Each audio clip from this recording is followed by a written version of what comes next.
It's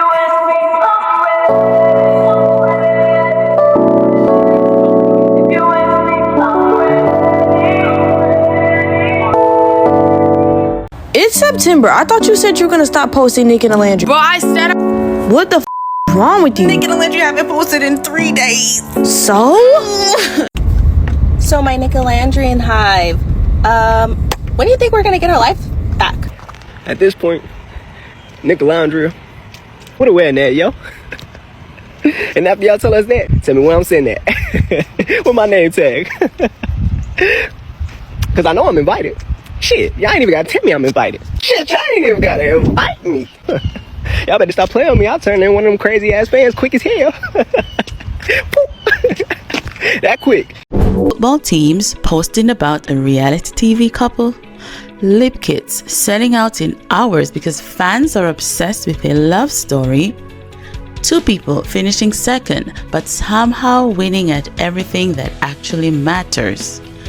I'm sure by now most of us have heard about them. VanCarthens, the beautiful Tuskegee University graduate from Alabama who carried herself with elegance, poise, and making clothes from Shein look like couture. And Nicholas Van Steenberg, an established male model and registered nurse who's devastatingly charming, brutally honest, funny, but also no nonsense. Together, they are Nicolandria. I'm at the bar watching the football game. I'm yelling. I'm Olandria. I'm 27 years old. I work in elevator sales and I'm from Decatur, Alabama. I am absolute first to go to college in my family. I am a Southern belle. So the first thing I'm looking for is a man that wants to court me. Chivalry. Like, that is such a lost art. I actually can cook very well. The easiest way to a man's heart is through his stomach. Do I have any fetishes? Things like that into the bedroom to spice it up. Yeah, I want to be the one whipping. Going into the villa, I am so excited to let my guard down, to be this vulnerable, soft girl, but just being on Love Island and just being in this experience for me and me only, it's just a breath of fresh air. Yo, what it do, baby? What it do?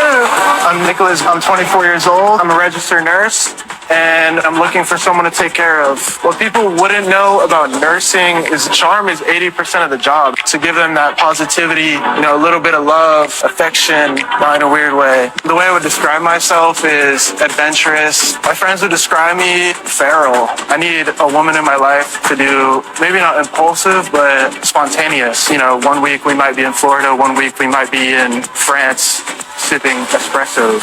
I'm like a mystery box. What you get at the start maybe is not what you get at the end. It takes a lot to give me goosebumps, and I'm ready to get real goosebumpy out here.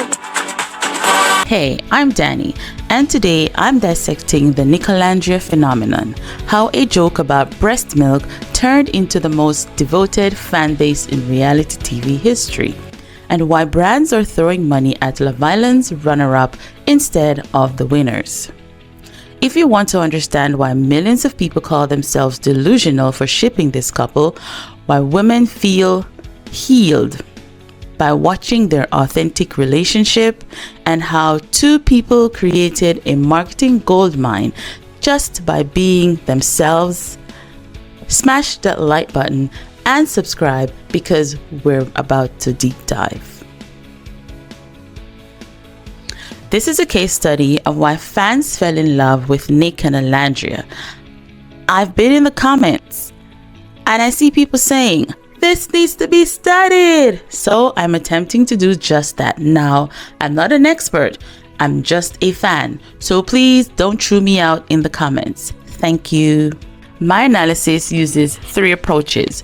First, I'm breaking down their 6-week villa journey to spot key behavioral patterns. Second, I'm looking at social media to examine how fans engage and the language they use. Third, I'm analyzing their brand partnerships to see their commercial impact. The central question for this video is, what behavioral and social factors seem to drive this level of fan investment? Let's start with how this all began. Day 1, summer 2025.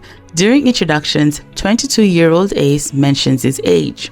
Olandria's response, "You're still a baby with breast milk on your breath." Without missing a beat, Nick jumps in. "I'm 24 and I definitely don't have breast milk on my breath." How old are you? I'm 22. Oh, you a baby. You still got breast milk on your breath, boy. You was a baby. I'm 24 years old, so I don't really have like breast milk on me anymore. Okay. So I'm like almost grown. From a storytelling perspective, this is what we call a meet cute moment. That shared humor that creates an instant connection. This kind of organic comedic chemistry often hooks audiences way more than just physical attraction. Then came the first coupling ceremony, and here's where things get a little bit interesting. Olandria kisses both Nick and Taylor, but ended up choosing Taylor, the southern cowboy from Oklahoma who matches her Alabama background. This creates what can be called missed connection tension when audiences become emotional investment in what they see as a better match. But the blindfold challenge? This was the real game changer. Nick chooses Olandria for a secret kiss, and you can see everything in his body language. The way he hovers before the kiss, how he walks away with his hand on his heart. Meanwhile, Olandria's reaction was pure confusion. Who the was that? Here's the psychological trigger that hooked everyone. Dramatic irony. We, the audience, know something the characters don't. Nick never tells Olandria he was her mystery kisser, creating this knowledge gap that drives fan investment through the roof. When you feel like you understand the situation better than the people living it, you become emotionally invested in helping them figure it out. Case study part 2, the slow burn architecture. What happens next is textbook slow burn romance. Nick couples with Sierra, Olandria stays with Taylor, but we see Nick's behavior towards Olandria despite being in different couples. He's doing what is called courtship investment, consistently choosing her in challenges, being her emotional support, coaching Taylor on how to treat her better, and later doing caretaking actions like cooking for her and holding her hand. Here's what's also fascinating. Nick chose Olandria for physical contact in literally every challenge where he was allowed to kiss someone out of his couple. And in confessionals, he's using language like most beautiful woman I've ever seen and incredibly sexy and attractive to describe Olandria. This creates what psychologists call parasocial investment in viewers, when viewers feel emotionally connected to people they've never met. But here's what makes this situation perfect for drama. Taylor is Nick's best friend in the villa, and Sierra is Olandria's best friend. Talk about complicated. We later learned from podcasts that Nick was telling Taylor weekly about his attraction to Olandria, but Taylor shut down any possibility of them exploring that connection. This creates that classic forbidden love narrative that just makes audiences root for them even harder. So I feel like because we saw Taylor treating Olandria badly and Nick yearning for her, going back and forth between Taylor and Olandria, giving him hints on how to treat her better, that made us start to root for Nick and Olandria even more. And this is where fans started getting creative. They began calling themselves delusional for shipping what seemed to be an impossible couple. The phrase "walk with me" became this rallying cry where fans would write detailed scenarios about what they imagined could happen between Nick and Olandria. This is what we call participatory fandom. Participatory fandom is when fans don't just watch passively. They actively create content, engage with other fans, write fan fiction, make fan art and edits, participate in forums, and even organize for causes. Instead of just consuming, they contribute to the culture around what they love. And we definitely see this with the Nicolandria hive.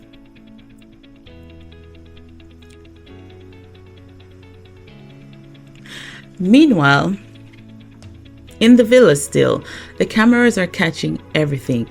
Nick spending way more time focused on Olandria than his actual partner Sierra. He's coaching Taylor on how to treat Olandria better while positioning himself as her emotional support.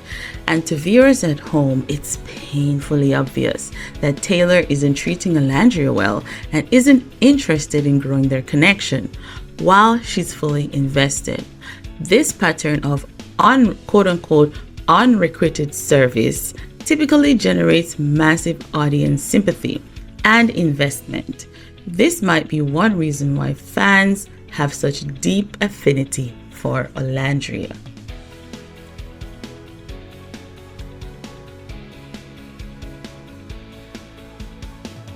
Case Study Part 3. The Casa Amor Catalyst. Then comes Casa Amor, the show's ultimate relationship stress test. And here's what nobody saw coming.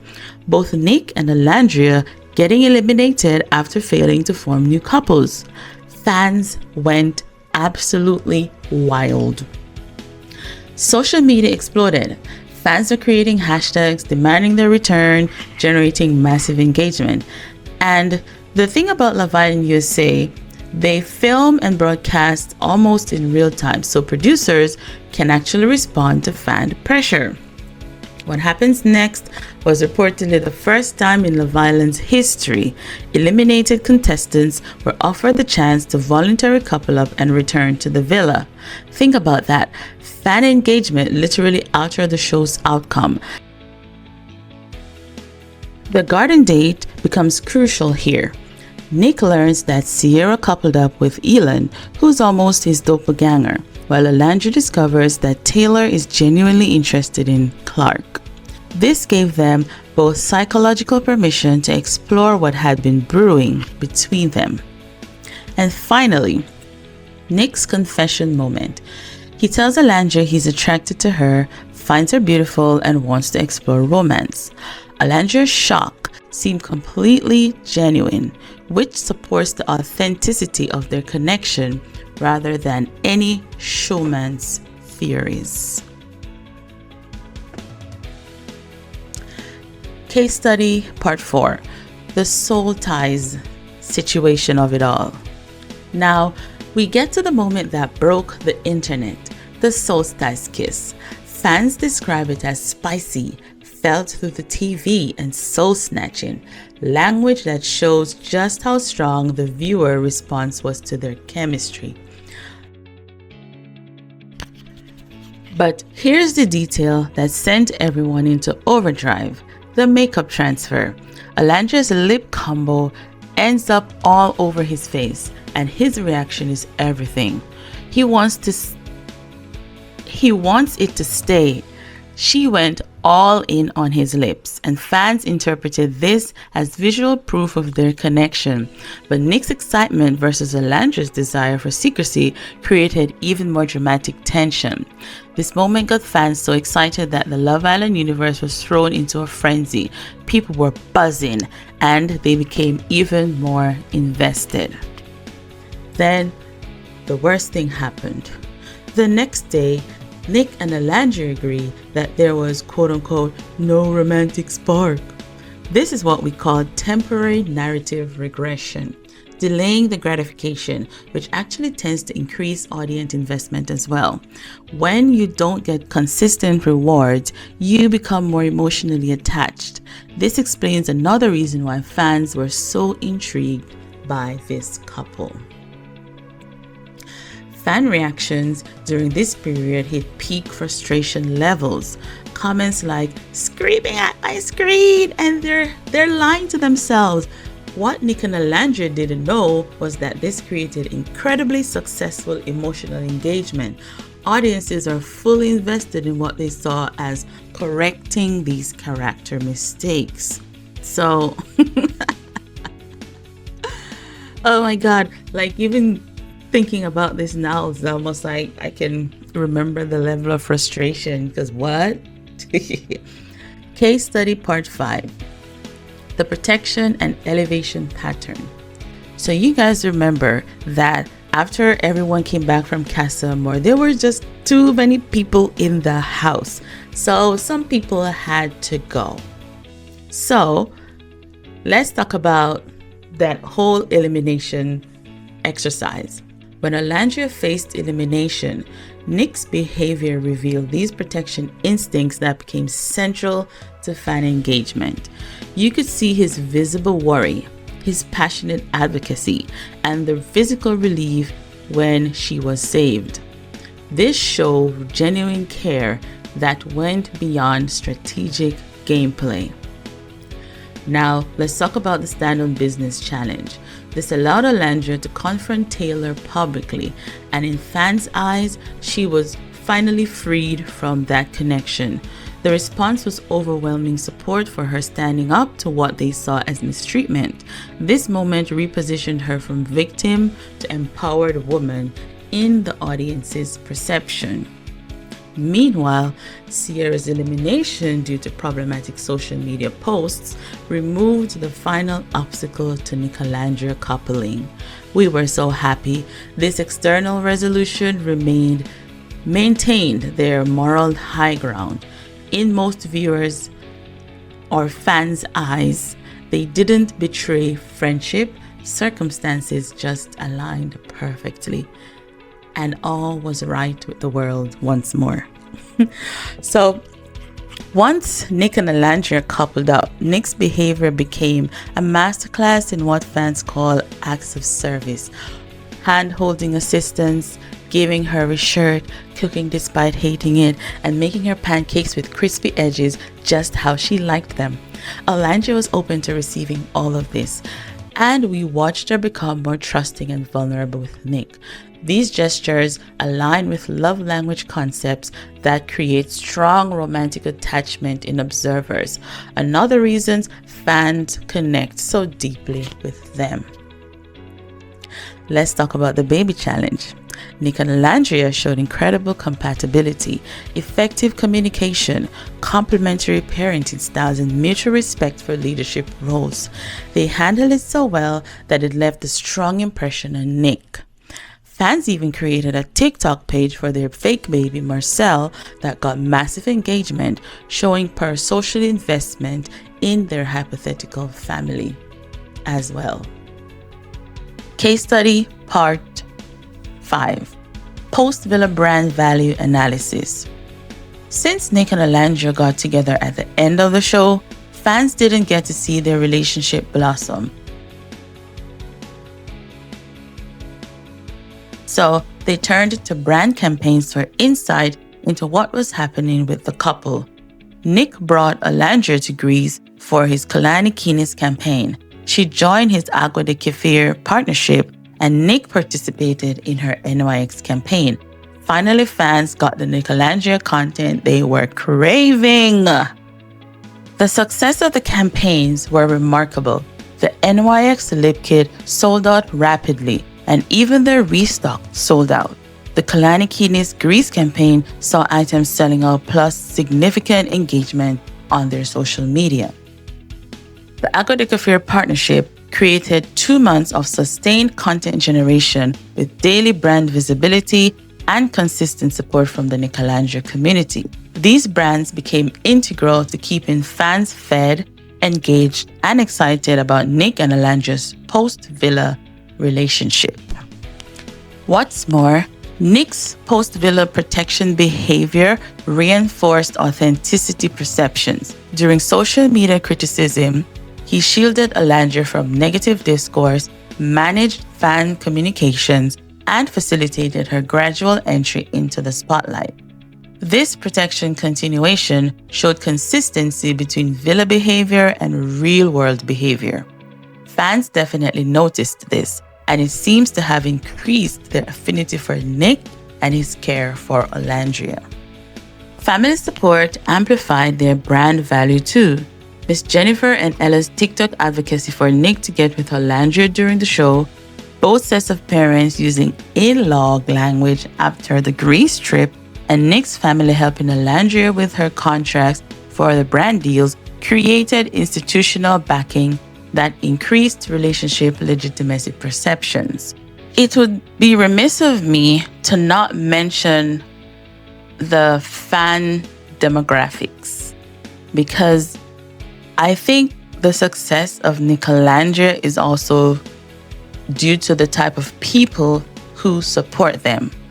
When it comes to Nicolandria fans, demographic observations reveal high-value consumer segments. We are book readers, we are emotionally intelligent professionals with disposable income. This demographic seems to show higher brand loyalty and greater social media amplification compared to typical reality TV audiences. Case study part 7, the healing phenomenon. Looking at comments on videos about Nicolandria, fan responses reveal this incredible healing language. Women say they've raised their dating standards and that parts of them have been healed, seeing healthy masculinity represented, and watching a woman be vulnerable, receptive, and comfortable in her femininity. This indicates psychological impact that goes way beyond entertainment. Audiences seem to be processing personal experiences through their relationship. This particularly resonates with Black women who identify with Olandria's not the first choice experience. Nick consistently choosing her despite social obstacles provides representation for audiences who may relate to similar experiences. Not only has Nick and Olandria's journey been impactful for us Love Island viewers, but the couple has managed to reach a different segment of the population. Their cultural penetration includes football team social media engagement, mainstream media coverage, and celebrity mentions. This shows a successful transition from niche reality TV to broader cultural awareness. And as we can see, they are clearly bigger than the program. In conclusion, my analysis seemed to identify 5 key factors that seem to drive fan obsession and engagement. First, authentic slow burn narrative patterns that created sustained emotional investment.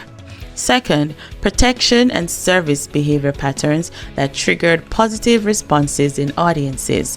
Third, representation that provided meaningful experience to underserved demographics. Fourth, family and community integration that increased relationship credibility. And fifth, consistent behavior between on-screen and off-screen interactions that maintain parasocial trust. These factors combined to create remarkable fan loyalty, fan love, and commercial value. So there you have it. But I want to know what you guys think. Are you part of Nicolandria Nation? What made you fall for their story? Or maybe you think I'm being too analytical about what's just a cute couple. Maybe I've missed things. Drop your thoughts in the comments. I read every single one and I love hearing your perspectives. If this deep dive helps you understand why millions of people are obsessed with Nicolandria, hit that like button to let me know.